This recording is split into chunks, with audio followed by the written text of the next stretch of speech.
আগামীকাল সন্দেশখালীতে জাতীয় তফসিলি উপজাতি কমিশন। কাল সন্দেশখালীতে যাচ্ছেন কমিশনের ভাইস চেয়ারম্যান। এর আগে সন্দেশখালীতে জাতীয় তফসিলি কমিশন গিয়েছিল, সন্দেশখালীতে জাতীয় মহিলা কমিশনের সদস্যরাও গিয়েছিল।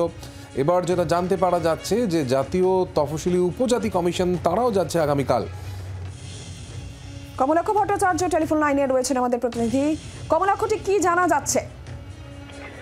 দেখো, ইতিমধ্যেই রাজ্যের মুখ্য সচিব এবং রাজ্যের ডিজিকে এই বিষয়ে নোটিশ করা হয়েছে যে সন্দেশখালীর এক মহিলার তরফ থেকে অভিযোগ পেয়ে, নির্যাতনের অভিযোগ পেয়ে এই তপশিলি উপজাতি কমিশনের প্রতিনিধি দল তারা আগামীকালই সন্দেশখালীতে আসতে চাইছেন। তারা সেখানে যাবেন, প্রতিনিধি দল পাঠাবে জাতীয় তপশিলি উপজাতি কমিশনের তরফ থেকে। এবং তার পাশাপাশি ওই ঘটনার, এই মহিলার যে নির্যাতনের যে অভিযোগ, সেই অভিযোগের সারবত্তা কি আছে আগামী 3 দিনের মধ্যে সেই বিষয়ে কিন্তু রিপোর্ট তলব করা হয়েছে।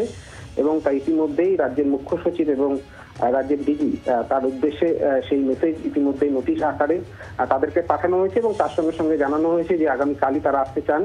বিশেষ করে এই স্পেসিফিক এই মহিলার যে অভিযোগ রয়েছে নির্যাতন সংক্রান্ত, সেই সংক্রান্ত অভিযোগ তারা সরাসরি এসে শুনতে চান এবং গ্রামের কি সার্বিক পরিস্থিতি, মহিলাদের উপর এই মুহূর্তে তারা কতটা নিরাপদে আছেন এবং তাদের আদতে কি অভিযোগ, তার সারবত্তা কি, সমস্ত কিছু তারা খতিয়ে দেখবেন।